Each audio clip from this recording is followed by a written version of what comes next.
Okay, I want to apologize. I just fixed the internet here in my house, but clearly.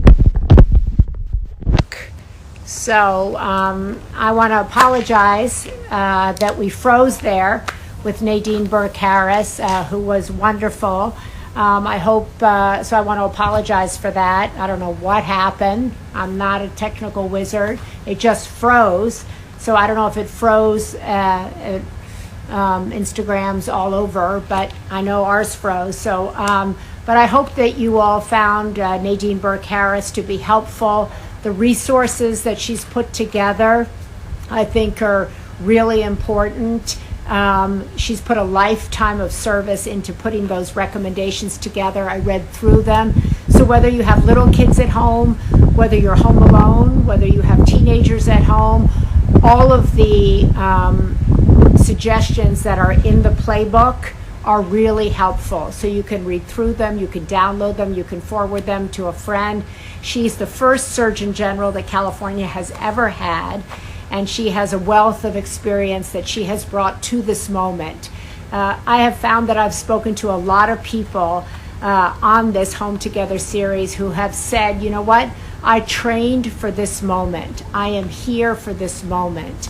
Everything I've learned, I'm here to share it in this moment. And I feel a little bit the same way, having spent a lifetime in journalism, a lifetime in the nonprofit space, a lifetime in the political service space.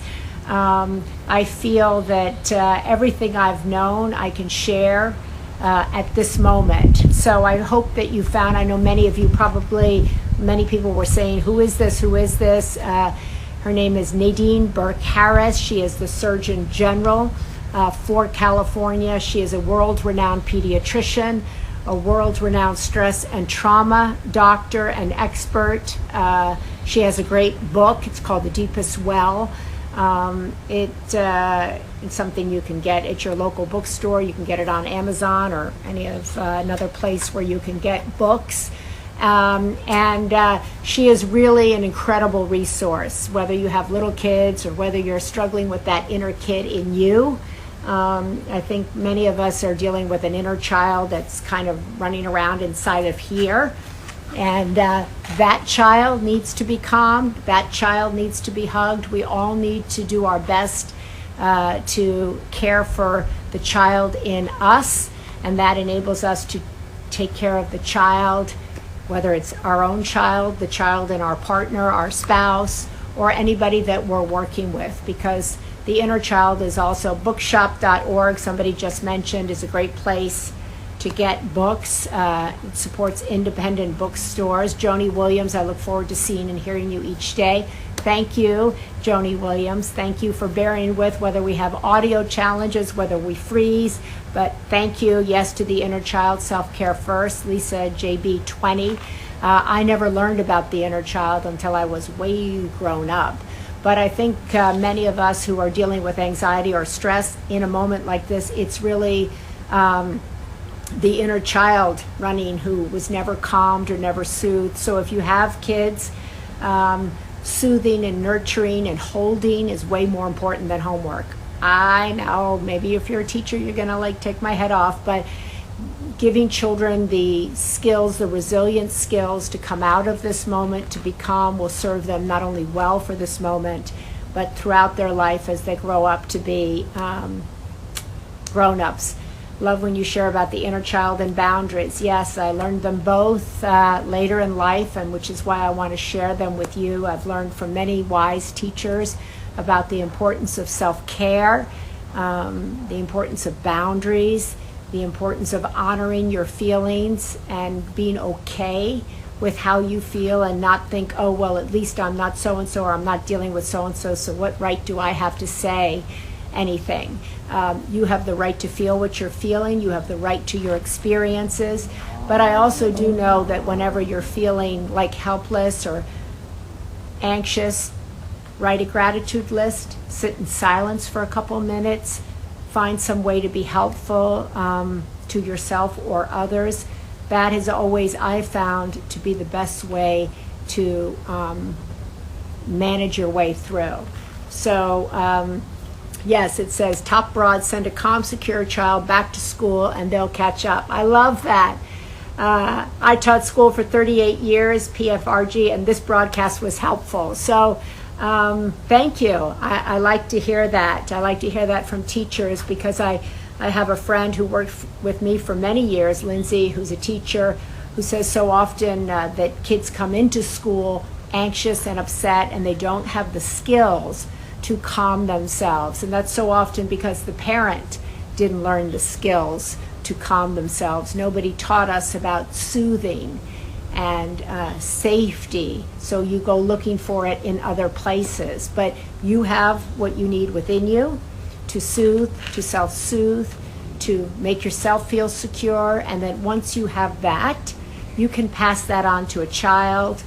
You can help a spouse or a partner develop those skills, or at least talk about them, develop the skills to communicate about them. We have the holistic psychologist on here on Thursday, and she's been really helpful to me. I follow her, I don't know her, but she does really incredible work on boundaries and self-acceptance and inner child and understanding when things come up for you and you want to blame it on the person bringing the things up. You have to actually go back and go into yourself. You have to go into yourself because it's not the other person's problem. It's not the other person's fault. It's all a chance for you to grow, to build resilience, to get stronger, to learn, to figure out where you have a wound that still needs some healing. And we all have them, regardless of who you are. We all have those little trigger points, those little pebbles that, make us feel insecure, angry, resentful, whatever it is. Calling. But I hope her work is helpful and was helpful to you today and all days. That once again, you can download her work. And I want to thank all of you. What can grandparents do who are primary caregivers at this time? FaceTime, reach out so that kids can see that they're still there. I suppose stay in touch in whatever way that they can. And also to be honest about why perhaps that grandparent is not showing up. It's not their fault and it's not the child's fault. It's the situation that we all find ourselves in. What's her name again? Her name is Nadine Burke Harris. Nadine Burke Harris. And she is an author, an advocate, an activist, and the Surgeon General of the great state of California. And she has put together a playbook to help build resilience, to help deal with anxiety, to help you chart a path forward each and every day, regardless of who you are or where you live. So she's here in California, but her work is really world-renowned. And I want to use this space and this place to shine a light on people that are obviously well-known, who are doing incredible things, but also to shine a light on some people you may not know, but that I think you might like to know about and that might be helpful to you in your future and in your daily life. Because there's so many people that I find that I don't know anything about, and their work is really helpful. So somebody saying to me, can I post all of this? It's in my story. I write about a lot of this in the Sunday paper, but we will try to post it, or you can watch it, I guess, in the story. Will I be talking to the governor of California? I'm in Palo Alto. I did speak to the governor of California last week, and you can watch that interview on my YouTube channel where all these conversations live. We did speak to Governor Newsom. Tomorrow we're going to talk to Wolfgang Puck about small businesses, and if you happen to have a small business, what can you do? What should you be doing? Some lessons in pivoting from him. The holistic psychologist on Thursday about relationships and communication. And on Friday, Mark Cuban on business and getting through this time, and advice from someone. Get Esther Perel on relationship health. She is the best.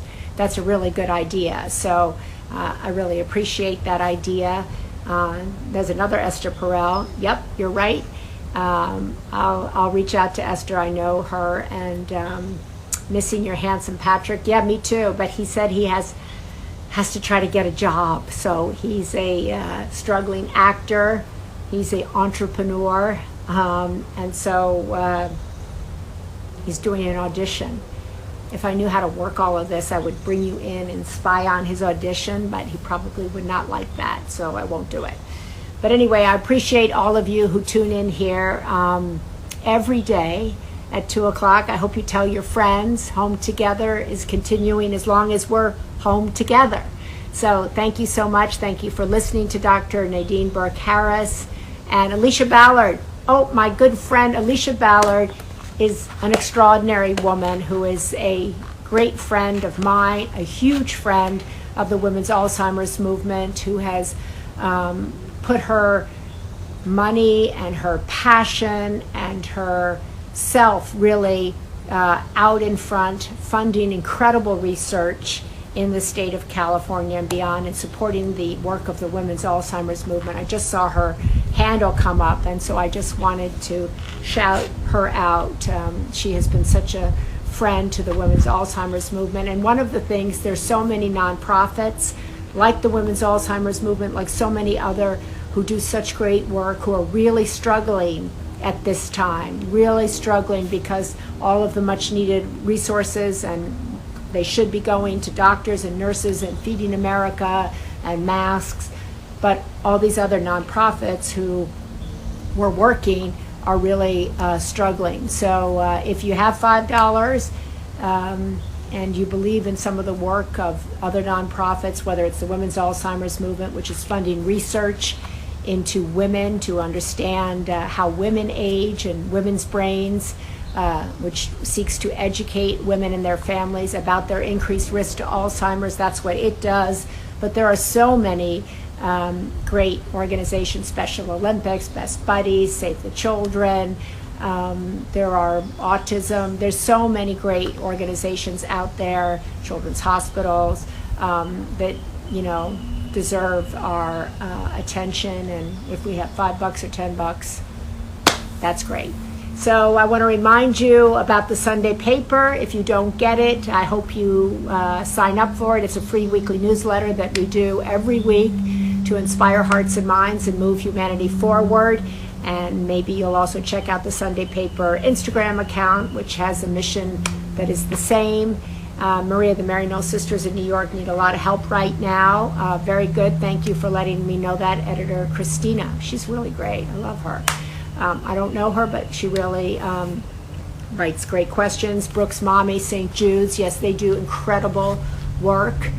St. Jude's, another great nonprofit that needs our help and needs our attention. Thank you for all the comments about loving the Sunday paper. Christian Meekoff is ambassador of the Sunday paper. Can you have Chris Cuomo or Ali Wentworth on? Someone who beat COVID. Really good idea. So I'm going to get on Ali Wentworth and Chris Cuomo, both of those. So I got to get on it. I got to get booking. I got to go. How do you get the Sunday paper? You just sign up for it. Go to mariashriver.com and it'll sign up, and you just put your name and email in there, and boom, there it goes. Then you're signed up. And you're part of a community of people who are building a more caring, compassionate, conscious world. And you'll be in a really great community, and people are really nice. Who is the lady behind you? It's my daughter bought it for me. It's one of those signs you get on the street in New York, and it talks about coffee, and I drink a lot of coffee. I do. I tell myself it's good for my brain. Yeah, it's just probably good for everything, but I don't try to do too much. Can you invite someone who helps us learn about decision making?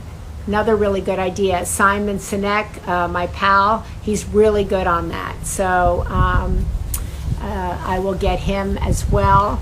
And gosh, I got to get off of here, and I am going to go and get booking. So we will see you tomorrow, and we will see you with Wolfgang Puck tomorrow. And I hope you're well in the meantime. I hope that you take care of yourself, If you have anxiety, I hope you learn to soothe yourself. I hope you honor yourself. I hope you remember that you are divine. You are enough. You deserve to be here, and that we will get through this. I know that. Somebody said to me the other day, how do you know that? And I said, I have faith, and I know that. I just know it because I see on the other side. And I want to thank you all for joining me, and I'll tell Patrick that you missed him, and God bless you, and have a great rest of your day. And sorry about that freeze thing.